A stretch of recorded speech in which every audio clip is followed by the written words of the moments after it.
Continuamos con el doctor Santiago Moreno Guillén, quien además de lidiar con el COVID-19 en el Ramón y Cajal como jefe de enfermedades infecciosas allí, también ha sido paciente, ya usted ha escuchado todo el proceso de la enfermedad y si no lo puede sintonizar más tarde en nuestro canal de YouTube. Hay algo que usted también escribió que me llama la atención y que lo afectó ya creo que más en lugar de como médico, como persona. Dice, aunque sabes que estás en las mejores manos, las cosas se pueden torcer. Me anima a pensar que estoy fuera de las estadísticas, tengo menos de 60 años, estoy sano. ¿Por qué me va a tocar a mí? Pero cosas más raras hemos visto, pienso. ¿Cuántas tonterías hacemos en la vida? Nos cogemos disgustos, perdemos la salud. No sé si lo voy a contar, pero si lo cuento, mi vida tiene que ser otra y darme cuenta de lo que es más importante. Todos estamos diciendo que después de este periodo de cuarentena y de cómo nos ha cambiado la vida, aunque no hayamos estado enfermos, nuestra vida tiene que ser otra, el mundo tiene que cambiar. Pero para una persona que ha atravesado casi atraviesa ese umbral, tiene que ser ese pensamiento aún más reafirmado internamente. Cuéntenos un poquito de cómo esto lo ha cambiado. Sí. Efectivamente, esa sensación era muy persistente durante todo el proceso, sobre todo en el tiempo de la UCI y cuando ya pues, empecé a funcionar mejor mentalmente, porque al principio estaba durmiendo muchas horas al día, muy aislado, mentalmente hablando, y ahora cuando empecé a funcionar era un pensamiento circular, que acudía y que te da tiempo a pensar en todo. Y eso es realidad. Entonces piensas, madre, me podía haber ido o me puedo ir, y por tanto no podemos perder el tiempo en cosas que no son importantes. Hay muchas cosas importantes en la vida que tenemos que hacer. Lo que pasa es que en la vuelta a la normalidad, la inercia es tan fuerte, que no puedes de repente romper con todo. Entonces, yo os debo confesar que hoy pues, ha cambiado mi vida mucho con respecto a lo previo. No, honestamente no. O sea, hay algunos pensamientos que se han quedado más fijos. Por ejemplo, esa vulnerabilidad que en algún momento también comentamos, esa vulnerabilidad, el darte cuenta que, ¿cuántas veces decimos en la vida? No somos nadie, ¿no? Cualquier día te puede pasar cualquier cosa. Cuando de repente experimentas en ti que eso ocurre, te das cuenta que es verdad. Y más aún, has pasado un proceso y eso no te inmuniza contra nada. Mañana puedes salir, atravesar la puerta y arrollarte un camión. O pasado mañana sentir un dolor y un compañero tuyo decirte que tienes un cáncer incurable. Entonces, eso sí que se me ha quedado, eso sí que lo he arrastrado y que lo he heredado como consecuencia del proceso, pero lo que yo esperaba, que era que de repente pues, iba a trabajar menos, que iba a estar más liberado, que me iba a dedicar a otras cosas, nada. De hecho, su esposa le dice, tú parece que no has pasado nada, estás igual. Ella me ríe. Bueno, usted es infectólogo en menos de una pandemia, en medio de una pandemia. O sea que era difícil que usted pudiera abstraerse de todo lo que está sucediendo. Pero esto tiene que dejar también, doctor, enseñanzas para los países. ¿Cuáles son las prioridades? ¿Dónde se ponen los recursos? ¿Qué tendría usted que decir sobre eso? Mira, yo, Diana, de esta experiencia, ya ahora hablamos en plan profesional, de esa experiencia he sacado una idea clara. Antes comentábamos los errores que todos, yo creo que en todos los países del mundo, hemos cometido, por un exceso de confianza que nos ha llevado a no entender bien lo que estaba pasando y actuar de manera errónea. Yo creo que hoy, cuando digo hoy, España en la fase de desescalada, otros países todavía sin llegar al punto álgido de la pandemia, yo creo que hoy habríamos que extremar las medidas y si pecamos, que sea por exceso. En España y en otros países ahora podemos cometer el error de tener prisa en la desescalada e intentar, claro, la presión económica y social que hay es tremenda. El confinamiento, el distanciamiento social que nos hemos impuesto, claro, lleva consigo acarreados problemas de tipo económico y social tremendos. Y eso hay que reconocerlo. Pero eso no debe ejercer la presión suficiente como para que las medidas que se han demostrado que pueden ayudarnos a contener la epidemia de manera definitiva, no podemos hacer que esa presión limite la aplicación de las medidas. Si nos equivocamos, que nos equivoquemos por exceso. Ustedes sí, exacto, ustedes sí tuvieron una cuarentena, que para salir había que tener un permiso para ir al supermercado, no podía ser a mayor distancia X, luego con las fases le permitían bajar con el niño, estar un rato, una persona, pero como en todos los países, cuando se le da el permiso a la gente, y sobre todo en el caso de ustedes, que estuvieron encerrados prácticamente 2 meses, la gente sale por tropel, y eso es normal, es una necesidad de buscar aire. Ustedes tuvieron 27.136 muertes.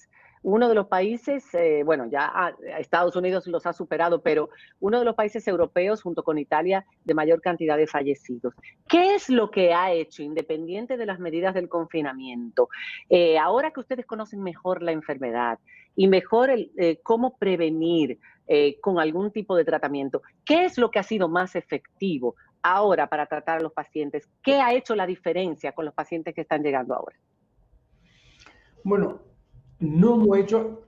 Hay una cosa llamativa. El tiempo de la enfermedad es cortito y normalmente para tener tratamientos eficaces con cualquier enfermedad, el desarrollo de fármacos se lleva meses o años. Así es. Aquí lo que hemos aprendido y al final, pues esto empieza a finales de diciembre en Wuhan y estamos en julio, 5 meses. Es difícil que en este periodo de tiempo se haya podido descubrir medicamentos, establecer pautas de tratamiento que realmente cambien el curso de la enfermedad. Hemos aprendido algunas cosas. Hemos aprendido, por ejemplo, que la enfermedad tiene 2 fases.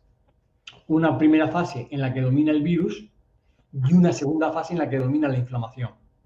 En la primera fase sería ideal tener medicamentos antivíricos eficaces para parar la progresión. En la segunda fase sería bueno tener, además de los antivíricos, potentes medicamentos que sean antiinflamatorios. Y eso lo hemos aprendido, eso no lo sabíamos al principio.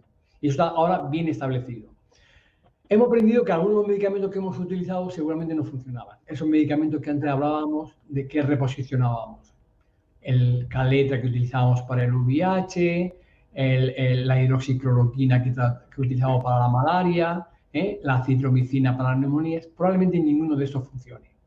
Y están en investigación ahora en ensayo clínico algunos medicamentos antivíricos específicos o casi específicos para el coronavirus de la COVID-19. Para la segunda fase también hemos aprendido cosas y yo creo que ahí es donde se ha progresado más. Y ahí hemos aprendido que administrado en determinado momento los medicamentos, los corticoides famosos, pueden ayudarnos a controlar los síntomas y la evolución de la enfermedad, y algunos medicamentos, como el que me dieron a mí y otros, podrían ayudarnos a detener la progresión. Los corticoides. Los corticoides. Al principio se dijo, no usen antiinflamatorios, todo lo contrario, no los usen, eso es peligroso. Ahora que se sabe que son necesarios. Pero, ¿en qué etapa, doctor? Si se usan corticoides, o sea, cortisona, antiinflamatorios, en la primera etapa, ¿sería positivo?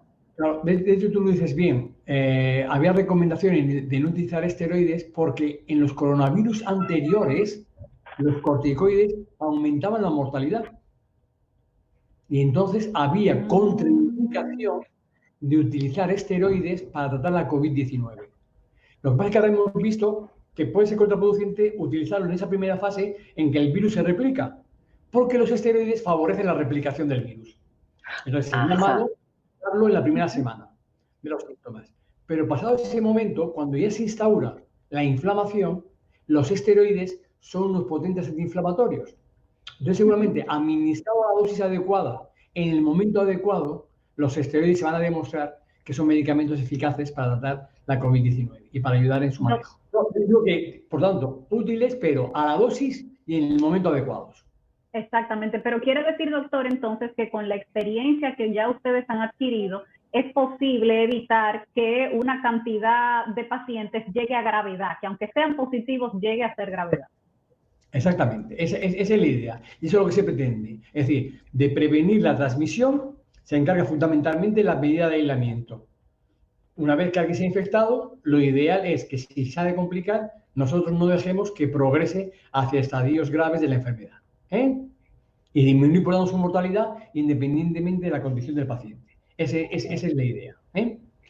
Muchísimas gracias, doctor, por haber estado con nosotros. Tu testimonio sumamente valioso porque es como el cazador cazado y realmente ver esta enfermedad desde ambos lados de la acera nos hace más claro todo y sobre todo un país tan querido para nosotros y que sufrió tanto y que nos trajo el virus, doctor. Gracias. Es una broma para romper un poco con la seriedad porque fueron ustedes, fue de allá, de Europa y de España, sobre todo, que tenemos una gran comunidad que empezaron a venir los primeros contagiados. Pero gracias a Dios, hoy en día, ¿cuántos tienen ustedes? ¿Cuántas personas en UCI? ¿El hospital suyo que estuvo lleno, como está ahora?